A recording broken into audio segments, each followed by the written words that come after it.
Guys, ഇന്ന് നോമ്പിൻ്റെ first ഡേയിൽ നമുക്ക് ഒരു നല്ല അടിപൊളി പാൽപ്പുട്ട് ഉണ്ടാക്കട്ടെ. ഇത് കൊടകിൻ്റെ സ്പെഷ്യൽ ഒരു റെസിപ്പിയാണ്. ബ്രേക്ക്ഫാസ്റ്റ് അതുപോലെ ഡിന്നറൊക്കെ ആയിട്ട് കഴിക്കാൻ പറ്റുമെന്ന് പറയുന്നപ്പോൾ നമുക്കിത് ഉണ്ടാക്കി നോക്കാം.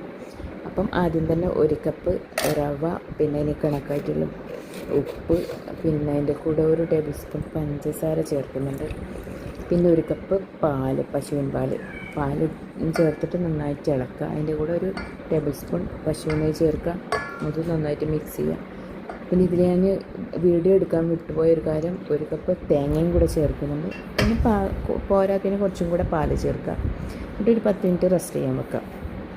പിന്നെ നമ്മൾ ബേക്ക് ചെയ്യുന്ന ട്രേ എടുത്തിട്ട് അതിൽ കുറച്ചും കൂടെ പശുവിൻ നെയ്യ് തടവി അതിൽ ഈ ബാറ്റർ നന്നായിട്ട് തട്ടി നിരത്തി എന്നിട്ട് പിന്നെ ഒരുപോലെ ആക്കിയിട്ട് നമ്മൾ അപ്പച്ചമ്പിൽ വെള്ളം തിളക്കാൻ വെച്ച് അതിൻ്റെ തട്ടിട്ട് വെച്ച് കൊടുക്കുക.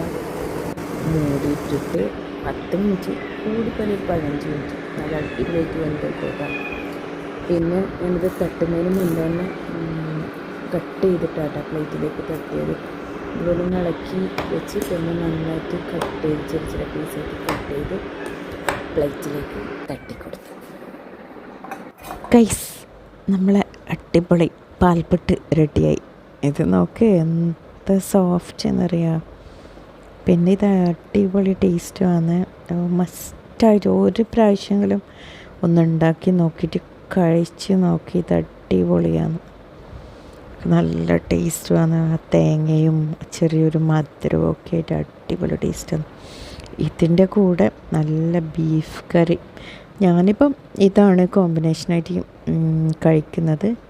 നിങ്ങൾക്ക് ഇതുപോലത്തെ എന്ത് കറിയും കൂട്ടിയിട്ട് കഴിക്കാൻ പറ്റും. പിന്നെ കറി അല്ലെങ്കിൽ പഴവും പഞ്ചസാര ഒക്കെ ഇട്ടിട്ട് കഴിക്കാൻ ഭയങ്കര ടേസ്റ്റാണ്. അപ്പം ഞാൻ കഴിക്കട്ടെ കേട്ടോ.